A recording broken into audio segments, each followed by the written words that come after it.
প্রকোষ্ঠের মধ্যে জেলখানায় নিয়ে গিয়ে রিমান্ডের নামে তাদেরকে বঙ্গুত্ব বরণ করানো হয়েছিল।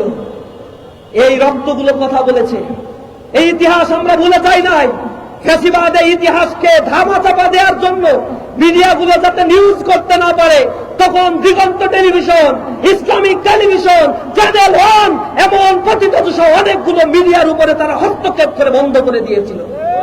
দিগন্ত টেলিভিশনের তৎকালীন সময়ের কলাকৌশলী সাংবাদিকদের একটা অংশকে অবর্ণনীয় নির্যাতন করেছে, গুমের মতো ঘটনাও ঘটানো হয়েছিল। সেদিন মিডিয়াগুলোকে করায়ত্ত করে হুমকি দেওয়া হয়েছিল যাতে নিউজ না করা হয়।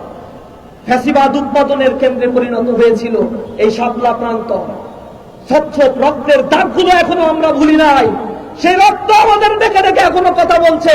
শাপলার সেই রক্তের অভিশাপ জুলাইয়ের 24-এ এসে লেগেছে। তার আগুনে তারা নিক্ষিপ্ত হয়েছে, ফ্যাসিবাদ পতিত হয়েছে, তারা দিল্লিতে গিয়ে পালাতে বাধ্য হয়েছে।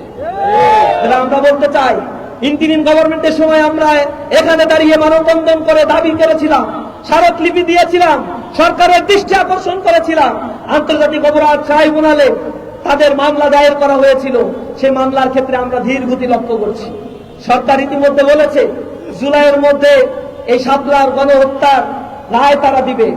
আমরা বলতে চাই, কোন তাল বাহানা আর কাউকে সন্তুষ্ট করার জন্য যদি কোন রায় দেওয়া হয়, জনগণ আবার রাস্তায় নেমে শাপলার শহীদের হত্যার বিচার নিশ্চিত করার জন্য চেষ্টা করবে ইনশাআল্লাহ। আমরা বলতে চাই, আপনারা সুষ্ঠু বিচার করুন। সেদিন আপনারাও ভুক্তভোগী ছিলেন।